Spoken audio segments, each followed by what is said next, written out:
Esta historia empieza un 11 de marzo de 1841. En el barrio de Corpi Santi de Milán nace Ángel Hércules Meni Figini, el quinto de los 15 hijos del matrimonio de Luigi Meni y Luigia Figini. Sus padres, humildes comerciantes de la ciudad de Milán, no consiguen que el pequeño siga el negocio familiar, prefiriendo probar suerte en el mundo de la banca, donde tampoco encuentra su vocación. A los 17 años, Ángel realiza sus primeros ejercicios espirituales en la ciudad de Pavía. Era 1859. En aquellos días, Italia pasaba por uno de los momentos más difíciles de su historia, la Guerra Italiana de Independencia contra los austríacos. En uno de estos días, Ángel, pasando por delante de la estación de ferrocarriles de Milán, ve cómo llegan decenas de soldados heridos y muertos procedentes de la batalla de Magenta. Ante la dureza de estos hechos, Ángel se ofrece para hacer de camillero voluntario para trasladar los heridos desde la estación al Hospital Santa María Aracoeli que los hermanos de San Juan de Dios tenían en Portanova. Esta fue la experiencia que lo motivó definitivamente a dirigir su vida hacia la vocación religiosa. El 1 de mayo de 1860, Ángel Hércules ingresa en la Orden de San Juan de Dios con el nombre de Benito.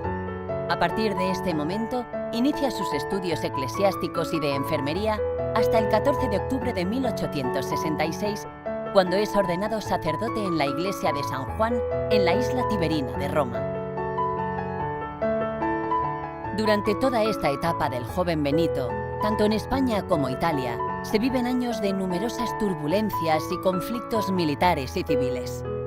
El 14 de enero de 1867, ante todas estas dificultades y la amenaza de extinción de la Orden de San Juan de Dios en España, el prior general de esta orden, Giovanni Maria Alfieri, encomienda su restauración a un Benito que solo contaba con 25 años.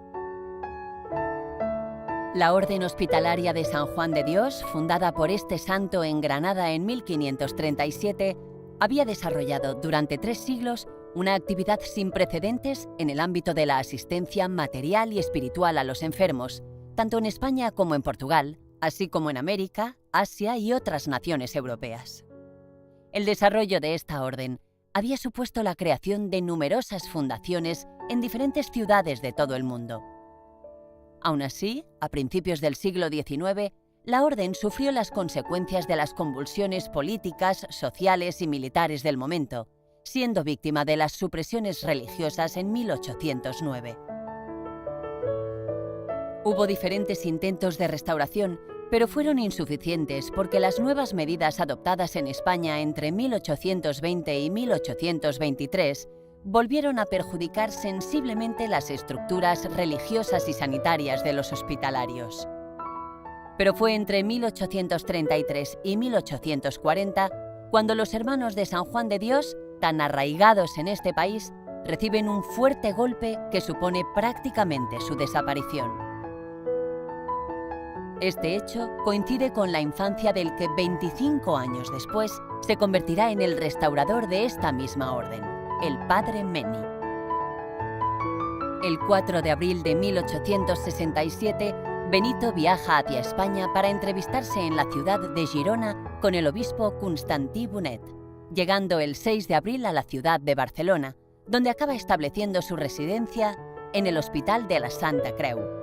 Es entonces, en este mismo año, cuando empieza su tarea restauradora, abriendo un pequeño hospital en el Ensanche, que dará atención a niños con varias minusvalías. Todo ello con el apoyo económico de una parte de la sociedad barcelonesa. Este hospital, que solo contaba con 12 camas, fue el primer hospital pediátrico creado en España. A partir de 1874, Benito Meni y los hermanos se incorporan a los servicios sanitarios como enfermeros de la Cruz Roja durante la Tercera Guerra Carlista. El 23 de febrero de 1877, Benito Meni recibe la autorización para fundar el manicomio de hombres en Cienpozuelos, Madrid. Era el siglo XIX.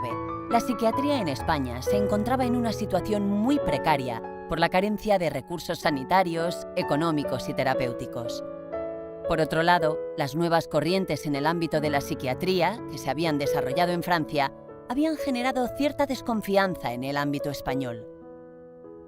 El 22 de agosto de 1878, los hermanos de San Juan de Dios reciben el acuerdo para la devolución de la Basílica de la Orden en Granada, hecho que genera una corriente de donativos por toda la ciudad que permite la construcción del Hospital de San Rafael de Granada para niños con malformaciones congénitas y huérfanos.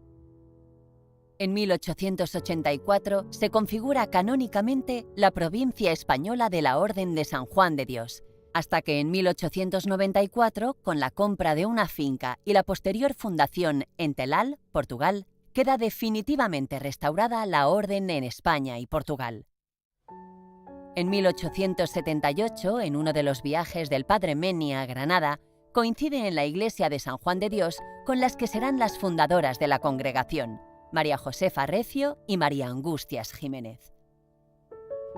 A principios de junio de 1880, las dos, después de mucho insistir a Benito Meni sobre su deseo de consagrarse al Señor, este les escribe una carta desde Cienpozuelos invitándolas a venir, de forma que abandonan Granada el día 21 de junio, fecha de gran significado para la congregación.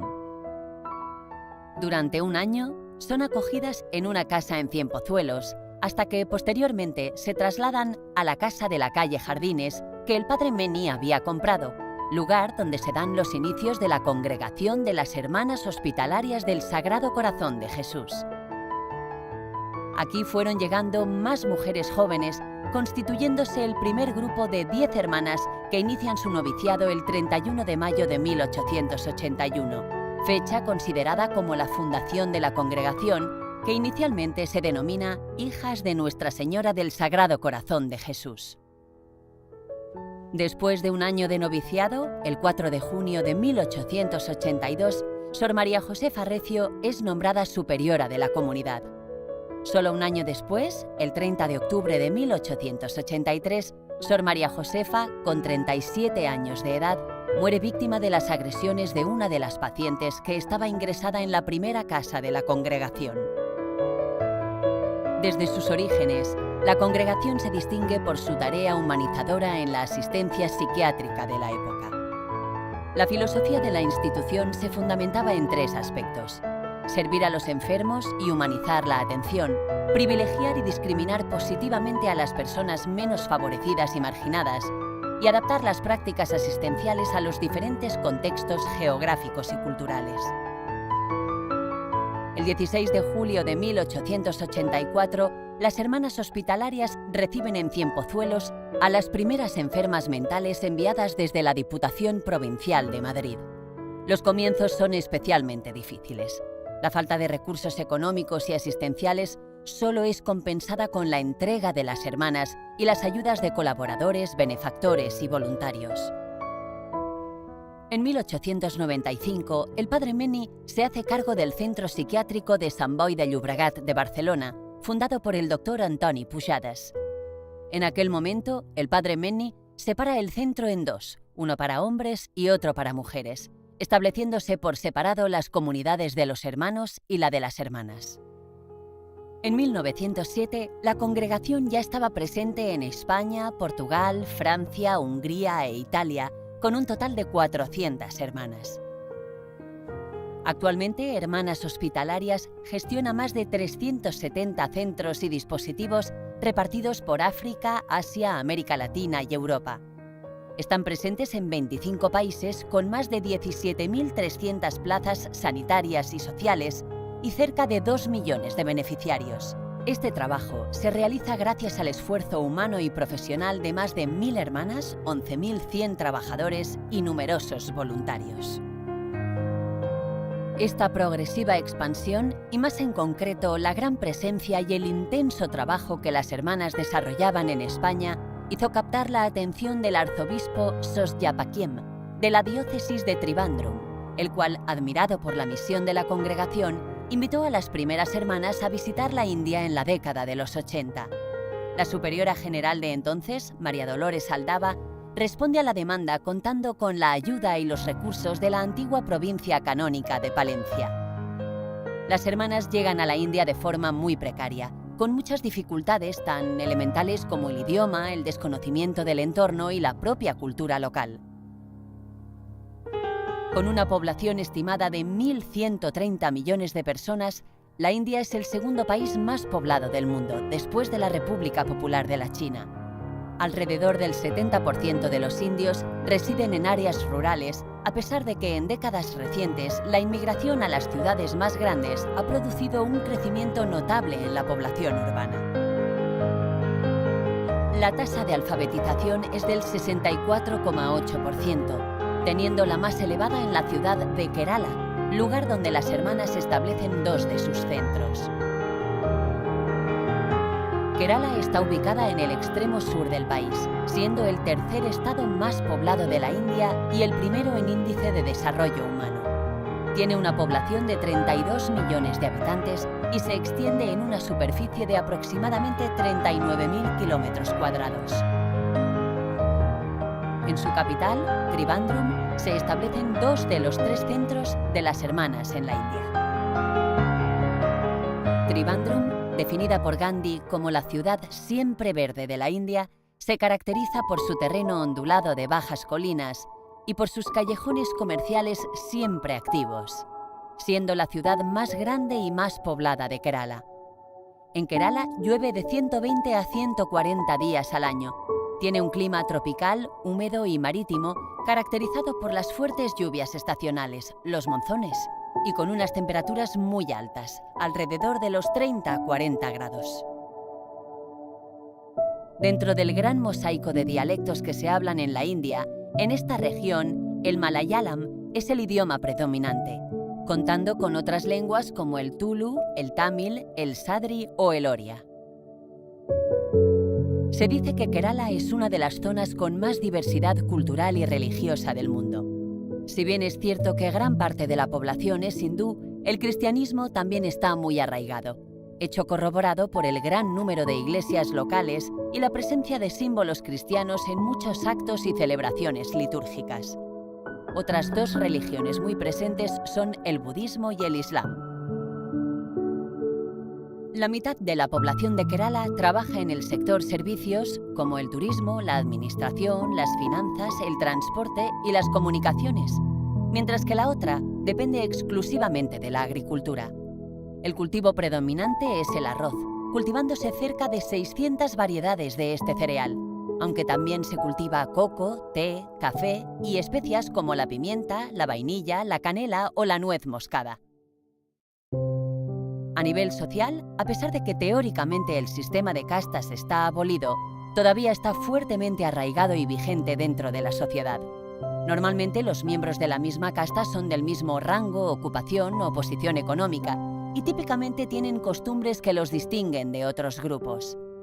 Las castas principales son los brahmanes, que son los estudiantes, profesores y sacerdotes, los kshatriyas, que son los guerreros, reyes y administradores, los vaisyes, que son los comerciantes y agricultores, y los shudres, que son los artesanos, sirvientes o labradores vasallos.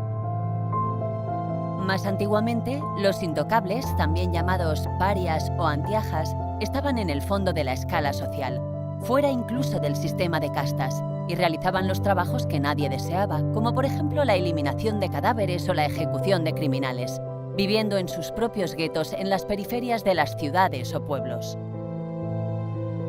A nivel de género, existe una fuerte discriminación que empieza antes del nacimiento. Las mujeres son el sexo más frecuentemente abortado en la India. Si un feto no se aborta, el embarazo de la madre puede ser una experiencia estresante debido a la preferencia de su familia por un hijo. Una vez nacidas, hay propensión a alimentar a las niñas menos que a los niños, especialmente cuando ya hay varias mujeres en el hogar.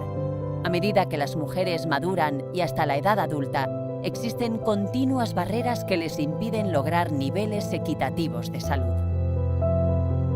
El bajo estatus de la mujer en la India y la consecuente discriminación contra ella pueden ser atribuidas a muchas normas sociales. Las fuerzas sociales, como el patriarcado, la jerarquía o las familias multigeneracionales, contribuyen a los roles de género en la India. Los hombres usan privilegios mayores y derechos superiores para crear una sociedad desigual que deja a las mujeres sin poder. Esta estructura está ejemplificada por la baja participación femenina en el Parlamento Nacional de la India y en el mundo laboral. Las mujeres también son vistas como una carga económica debido a las obligaciones del matrimonio, ya que las normas culturales de la India a menudo requieren el pago de una dote a la familia del marido.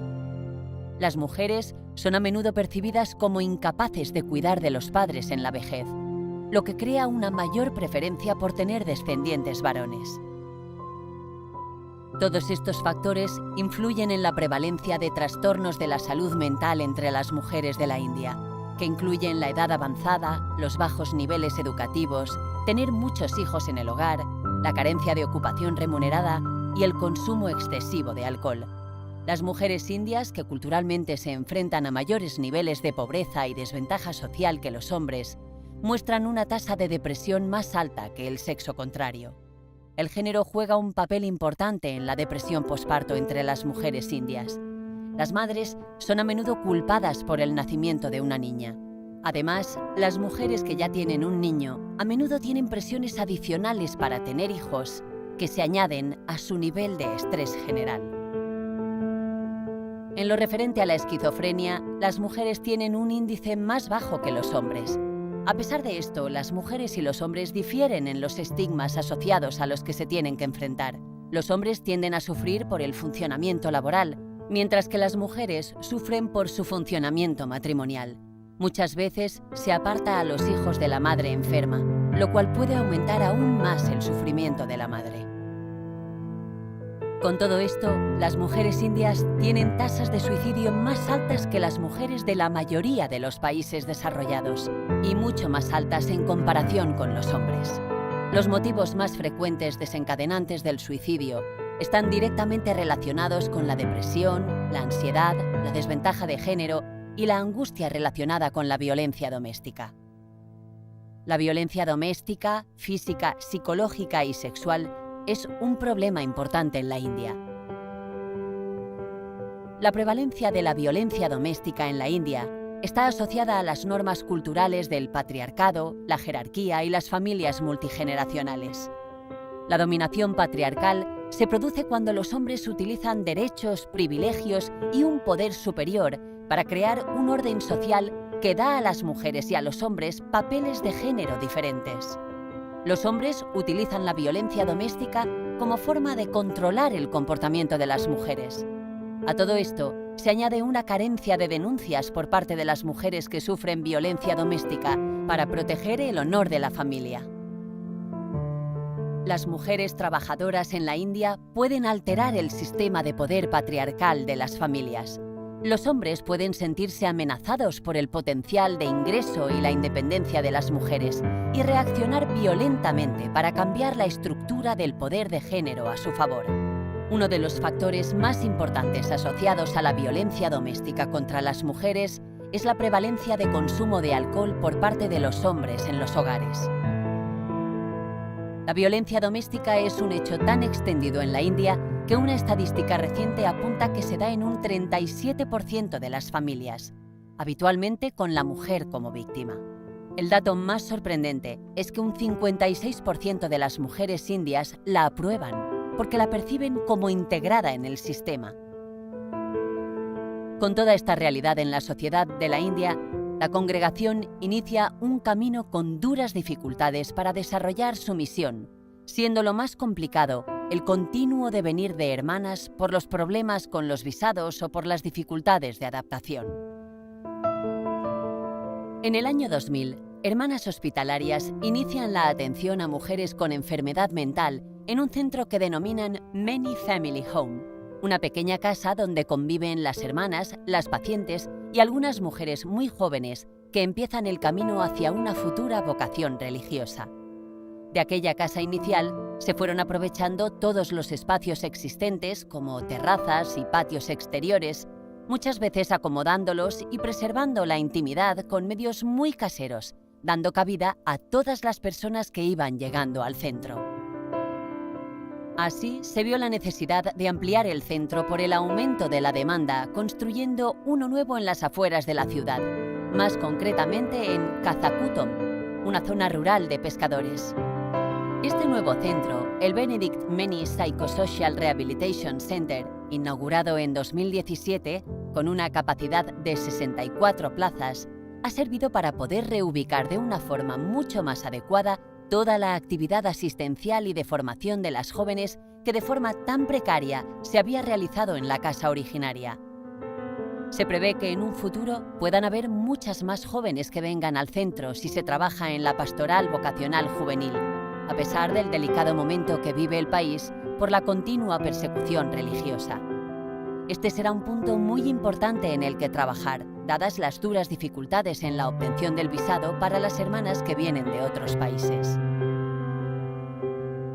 La misión del Benedict Meni Psychosocial Rehabilitation Center se centra en la acogida, la asistencia y la cura especializada y preferente a mujeres con patología psiquiátrica de una alta vulnerabilidad. En su mayoría han sido mujeres abandonadas que pasean por las calles de la ciudad de Trivandrum, aunque proceden de varios estados de la India. Al tratarse de mujeres que en su mayoría vivían en la calle, procedentes de diferentes estados con uso de varias lenguas, es muy difícil la atención y su integración en el centro. A pesar de esto, desde que se inició este nuevo proyecto en 2017, se ha acogido a un total de 38 mujeres que habían sido abandonadas por sus familias. En la mayoría de los casos, metiéndolas en un tren en sus estados de origen y abandonándolas a su suerte en un medio adverso y peligroso para ellas. Hay mujeres que por suerte sí tienen familia, pero estas tampoco se hacen cargo de ellas, normalmente por la ignorancia que incita todavía hoy en día la enfermedad mental en la India. La mayoría de estas mujeres han sido remitidas por la policía local de Trivandrum, que las ha encontrado paseando por la calle, llegando en pésimas condiciones, habiendo sufrido abusos físicos y sexuales y presentando desnutrición y enfermedades de la piel que se suman a su delicada salud mental. El proceso de adaptación es lento y requiere mucha supervisión, hasta que las pacientes son conscientes de dónde se encuentran, comprenden su situación e interactúan dentro del grupo.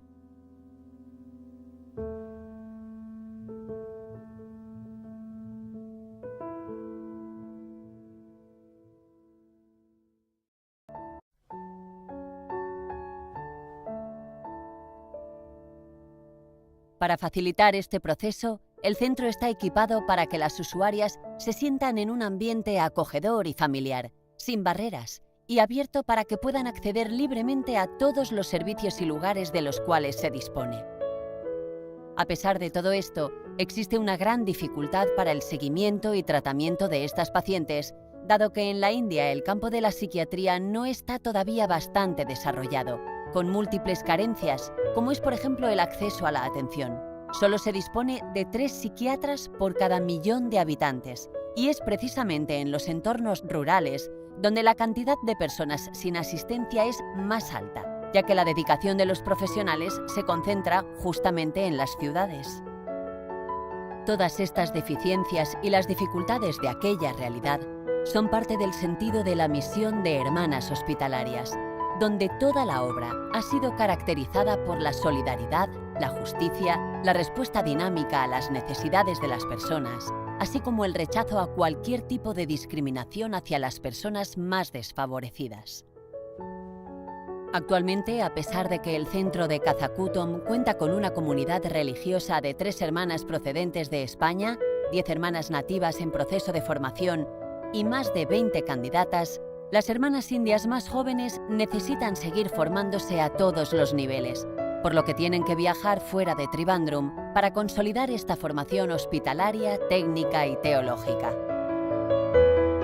Por este motivo, la comunidad del Benedict Meni Psychosocial Rehabilitation Center solicita ayuda al Hospital Mare de Déu de la Mercè para cubrir la ausencia de parte de las hermanas que deben marchar temporalmente del centro. El Hospital de la Mercè asume el compromiso de esta intervención temporal, proponiendo al mismo tiempo profundizar en esta cooperación, realizando un proyecto de mayor envergadura, que se alargue en el tiempo y que genere un valor añadido para el desarrollo del centro de Kazakutom. Así, en el mes de marzo de 2018, este compromiso de ayuda se convierte en una realidad, con la firma del acuerdo de hermanamiento que regulará el proyecto de cooperación internacional basado en el apoyo institucional del Hospital Mare de Déu de la Mercè y del Centro Psicopedagógico Nuestra Señora de Montserrat para el desarrollo y el incremento de la capacidad asistencial del Benedict Meni Psychosocial Rehabilitation Center. Esta cooperación pretende establecer un canal de comunicación directo entre el centro de Cazacutom y el Hospital de la Mercè, de tal forma que pueda dotarse al primero de todos aquellos elementos y estructuras que le permitan desarrollarse y desplegar todas las áreas de trabajo que desde su dirección se consideren, facilitando todos los recursos que están a disposición de poder ser trasladados y transferidos a la India.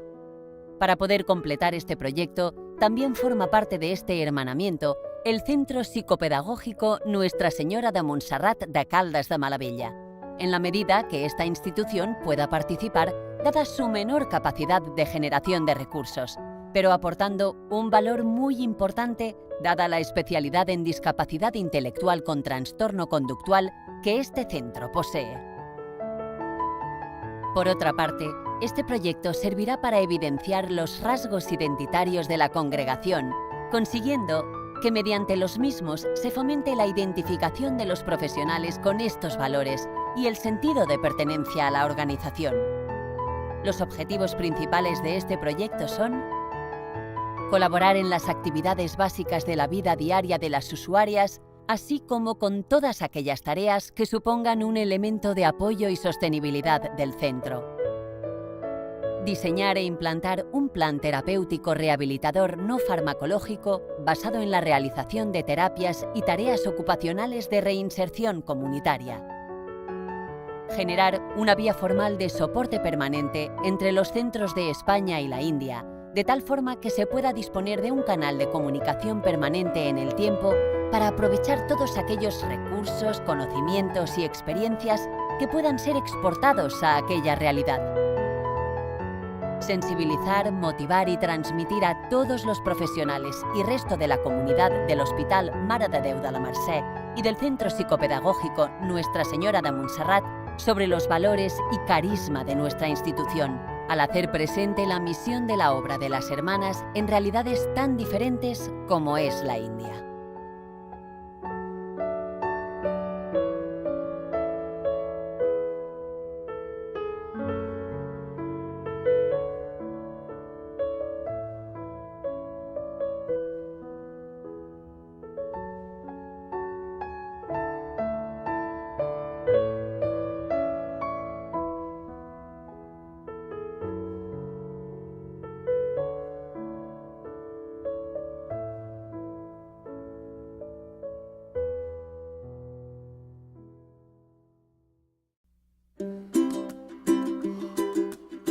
Este proyecto no sería posible sin la ayuda y la colaboración de todos los profesionales, hermanas y personas voluntarias que desde el primer momento y con una gran implicación y entusiasmo han querido participar en esta enriquecedora experiencia.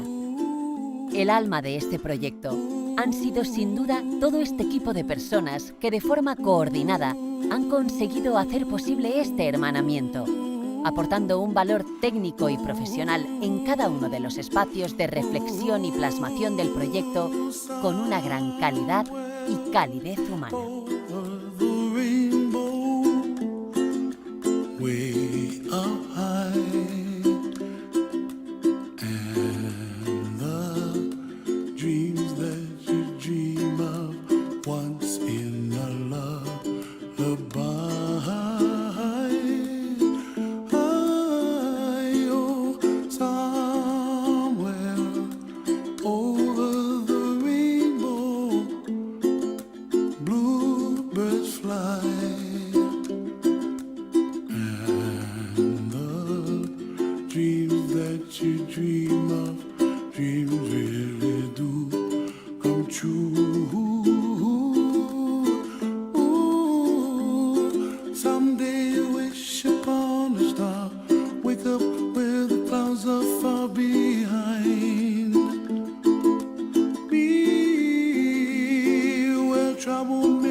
high above the chimney top, that's where you find me, oh, somewhere over the rainbow, bluebirds fly, and the dream that you did to, oh why can't oh, someday I wish upon a star, wake up where the clouds are far behind me, where trouble melts like a lemon drops, high above the chimney top, that's where